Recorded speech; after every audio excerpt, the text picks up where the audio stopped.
I was referred to the Watch Project through the Mental Health Services many years ago. After about 6 to 8 months, I sort of reached the point where I was comfortable moving on. I'd gotten what I needed out of the project. I sort of found myself in a position where I was ready, not necessarily to go back into work, but I had a lot of free time and I was feeling a bit braver and I wanted to do something with that. So basically, because I was familiar with the project and was comfortable there, I got back in touch with Julie and asked if I could basically turn up again one day and sort of help out a little bit. He has a great empathy for people, and I think some of that is, yes, that he's been on his own journey, so he can resonate with a lot of people. He's been really courageous. He stood up there talking at talks and speaking about his mental health and trying to break down the stigma. It's just a real comfortable environment where I guess everyone can bring something to the table and we're all just willing to try.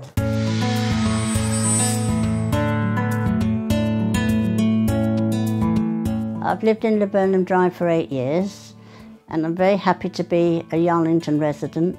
I formed a committee and we've been running for 8 years. I'm the secretary and the treasurer of the group. The whole purpose really is to get the local community in Somerton, as well as us in Laburnum, to integrate together and connect with each other and gain friendships. We have themed parties like sausage and mash and fish and chips nights and quizzes and things like that.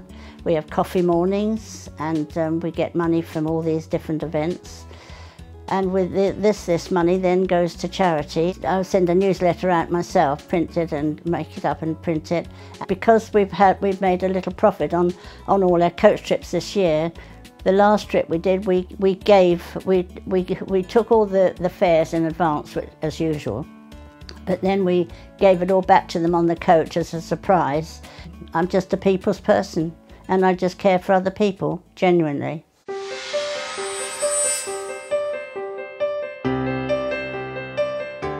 We try and get people coming out rather than sitting at home on their own. They come along and help organise events for us, and they help to get people to events. Brian even acts as Father Christmas at Christmas. When we moved into Millbrook Gardens just over 4 years ago, there's several men living on their own who never came out. I sort of hit on the idea one day of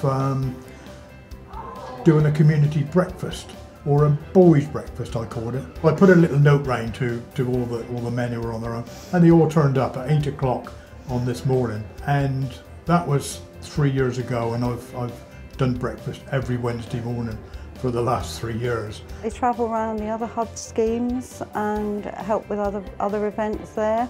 Everybody loves them. They absolutely adore Diane and Brian. They're part of everything. Most of the big events, well, all of the big events that we do, they're there for us. Absolutely amazing. Couldn't do it without them.